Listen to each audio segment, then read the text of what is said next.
Hello and welcome to A Time to Think by Pastor Billy Joe Hillbilly. This is volume 05.00. And I just want to talk a moment, see how that works out.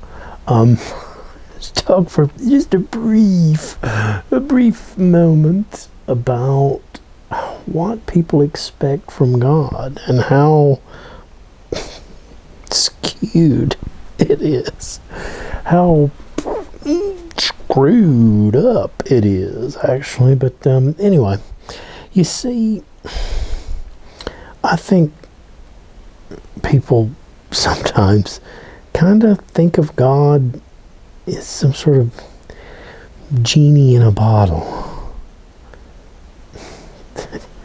Like he's there to, pop out when you need him, so that, you can, Lord, I need this. Lord, I want that. Lord, me. It's all about me. Well, isn't the whole tenet of Christianity, the whole basic concept is God first, others second, self last? So God does not exist to be our little genie in a bottle. He's not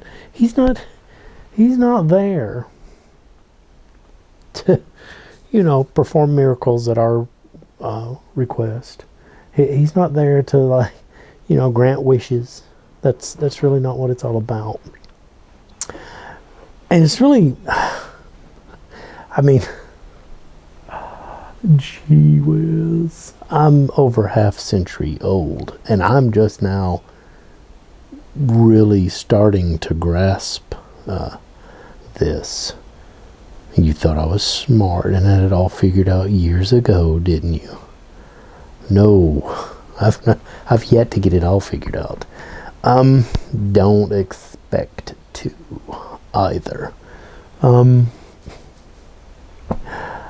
Seriously, it's not a theoretical, some kind of conceptual, whatever. It's real world stuff here, people. I really, for decades, I just keep thinking, I keep asking, God, you can't possibly love me because I'm so sad all the time. I'm so, this didn't go my way and that didn't go my way, and I'm hurt and I'm this and I'm that and everything's wrong and yeah. And then I blame God. I keep saying, if you loved me, then I wouldn't be so sad all the time and whatever. But gee whiz, I don't guess I could say everything in my life that's negative is my own fault. I don't know if that's the case. I'd have to give it some real serious consideration. But so much is my own stupidity, my mistakes. I hurt someone's feelings and then they hurt my feelings back. But I seem to take it so much worse, or whatever.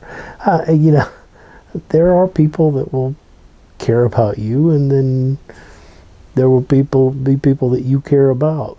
Sometimes you'll care more about them than they do you, and sometimes vice versa. But the long and short of it is, because I do something stupid and then suffer the consequences, isn't God's fault. That's not proof he doesn't love me. It's just proof that I'm a freaking idiot. That makes me sad. That I am so remarkably stupid. But anyway, as I said, I'm over half a century old, and I'm just now starting to really grasp this. God isn't there to, make my life perfect. He's not. You see, we're here to work for Him. We're here to do for God, not vice versa. Now, that's not to say God has abandoned us and doesn't care we're here anymore. That's not it. But we're supposed to be the physical manifestations in a way. We're followers of Jesus, who was God in a physical form. So we're supposed to continue that. So while God could most certainly, he can do anything. Well, almost. He can't sin. So, and I was earlier I was sort of debating if that he would just simply never choose to, or he would be simply incapable of. And I guess the end result is the same. He will never sin, period.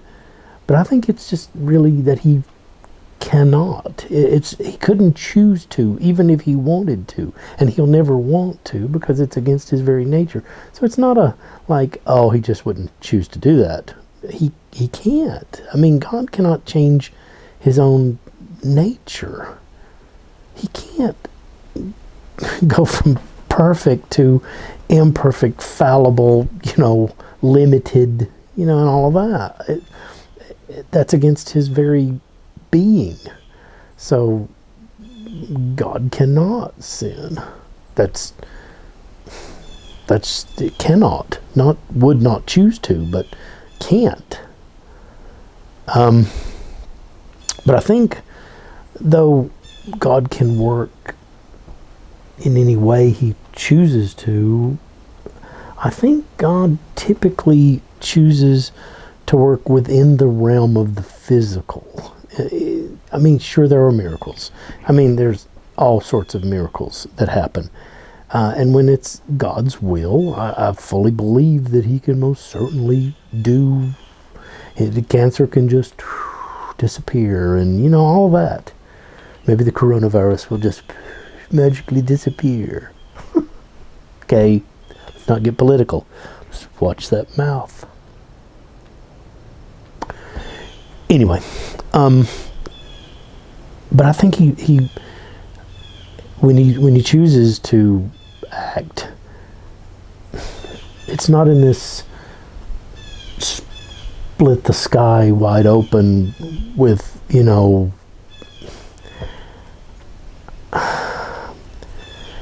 see, if he did that, if there were just miracles, just every time you turned around, every prayer was answered, and things like that, it kind of tramples all over free will. And I've discussed this all before, so I'm not going to go into that again. But I think there's a balance here. I don't know that God would choose typically to manifest all these magical, miraculous things, because if he did, then you'd have to be completely and totally blind, stupid, whatever, to deny. But God wants us to choose, not because in some way we're forced to believe. I believe he wants us to believe by faith. Anyway, I've talked about that before, so I'll continue on with the topic, which is what we expect from God, and how we expect him to be our little personal, magic worker, our personal genie. I know a lady, getting older, didn't like to drive in the rain. Well, it was a Sunday, and it was time for church, and it was raining, and she was like, "Oh, Lord, if you want me to go to church, please make it stop raining." And crazy enough, it actually did. But whether that was an act of God or just the way things were going to work, I think that's probably just how things were going to work. Not that God could not stop the rain. I mean, that wouldn't be that wouldn't require a whole lot of effort on his part, I don't believe. But you see, I don't know the history there, but maybe the crops were dry, maybe it was a drought, maybe the farmer across the street was praying for rain. Well, what's God to do? How does he choose? Oh well, she won't go to church if it's raining, and she won't drive in the rain, and I mean the crops are dry,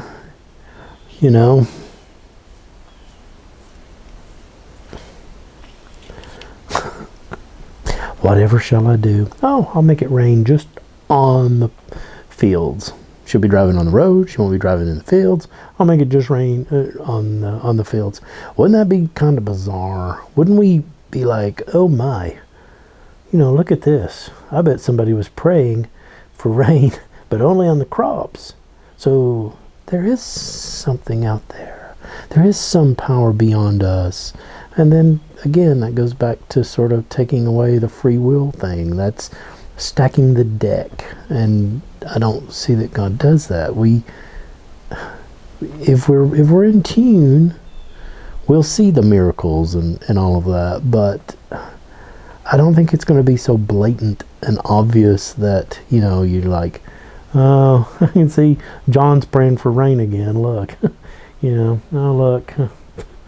This person's praying that it's sunny because look, right over their house, there's not a cloud, but it's just over their house. So, I think in that case, God sort of leaves nature to behave as nature is going to behave, and it's probably more affected by things we do and don't do, and, if it's affected at all, and maybe it's not really, but that I don't know. I'm not going to debate climate change or anything like that because, well, I'm just speaking and I'm not debating anything with anybody. Actually, I'm just stating opinions and thoughts and ideas and, facts that people might or might not see as facts. But either way, the long and short of it is that we tend to, expect God to, answer every prayer and, I expect my life to be perfect because he loves me. Well, he loves me, but my life is not going to be perfect. And it's not his fault. It's my fault. It's sin. It's stupidity more than anything. But hey, that's all a part of it, isn't it? So anyway, I hope you have a good day and take care.